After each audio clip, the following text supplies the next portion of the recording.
बच्चों, गणित के वर्कशीट संख्या 42 वृत्त की स्पर्श रेखा। आपने पिछली कक्षाओं में वृत्त के बारे में पढ़ा है, तो आए उसको कुछ दोहराएं। ये एक वृत्त है, इसको ध्यान से देखें और इसके आधार पे बताएं कि दिए गए चित्र में रेखा सीडी को क्या कहते हैं। रेखा सीडी को कहते हैं जीवा। वृत्त की त्रिज्या, केंद्र और चाप वृत्त के अंतर्भाग या बहिर्भाग में स्थित होते हैं। अंतर्भाग मतलब वृत्त के अंदर, तो ये अंतर्भाग में स्थित होते हैं।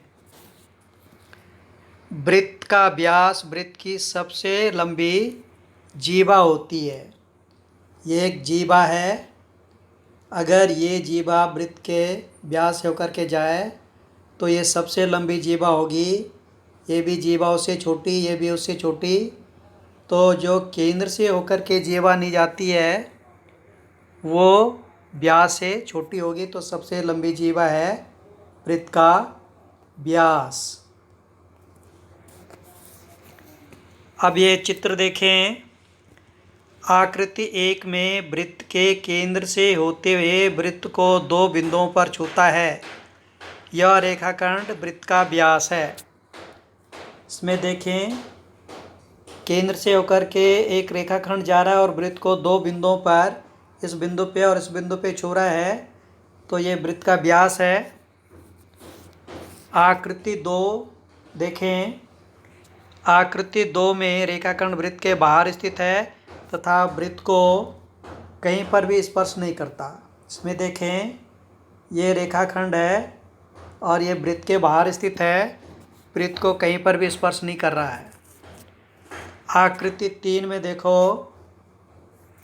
रेखाखंड वृत्त के बाहर स्थित है तथा वृत्त को केवल एक बिंदु पर स्पर्श करता है।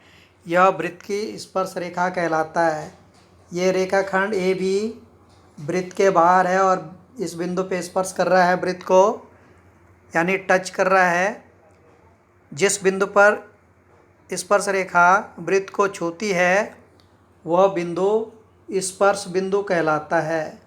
तो ये नाम अपने याद रखने हैं, स्पर्श बिंदु, स्पर्श रेखा आदि। अब आकृति 4 में देखिए, रेखाखंड वृत्त को 2 बिंदुओं पर प्रक्षेप करता है। यह वृत्त की छेदक रेखा कहलाती है। तो इसमें अगर हम देखें चित्र में, तो ये ईडी जो रेखाखंड है वो वृत्त को 2 भागों में काट रहा है, वृत्त को 2 जगह पे काट रहा है, तो ये वृत्त की छेदक रेखा कहलाती है।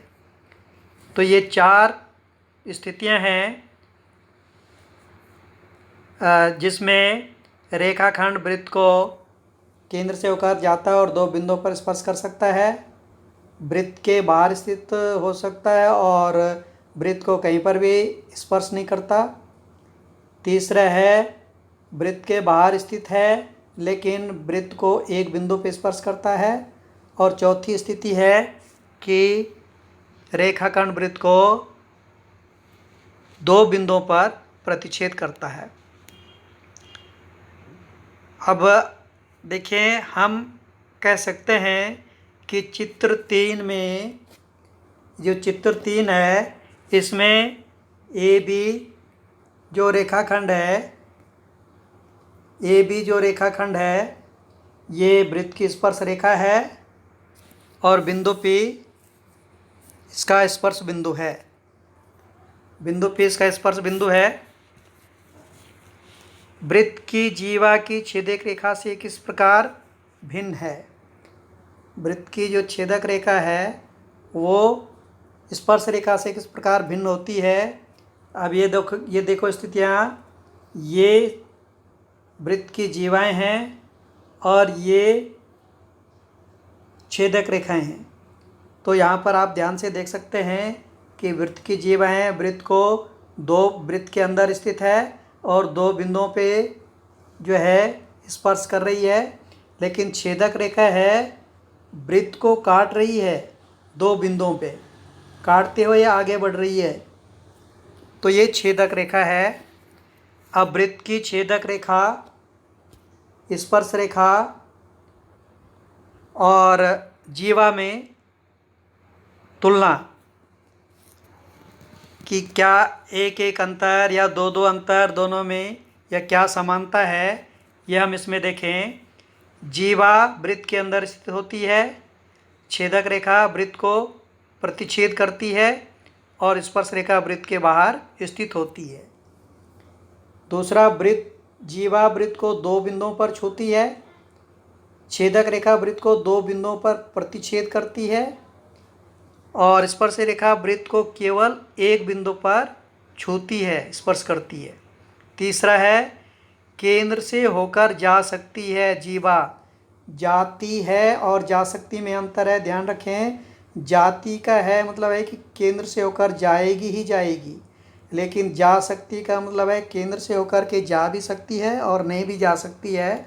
जैसे ये वृत्त है, ये केंद्र है, तो अगर एक जीवा है ये केंद्र से होकर के नहीं जा रही है, एक जीवा ये है ये केंद्र से होकर के जा रही है, ये केंद्र से होकर के जा रही है, ये केंद्र से होकर के नहीं जा रही है, तो ज़रूरी नहीं कि वो केंद्र से होकर के जाए, लेकिन जा सकती है। छेदक रेखा केंद्र से होकर जा सकती है। उसी प्रकार छेदक रेखा भी, अगर ये केंद्र है तो ये एक छेदक रेखा है, केंद्र से होकर के जा सकती है। ये भी छेदक रेखा है जो केंद्र से होकर के नहीं जा रही है, तो केंद्र से होकर के छेदक रेखा जा सकती है। तीसरा, स्पर्श रेखा कभी भी केंद्र से होकर के नहीं जाती।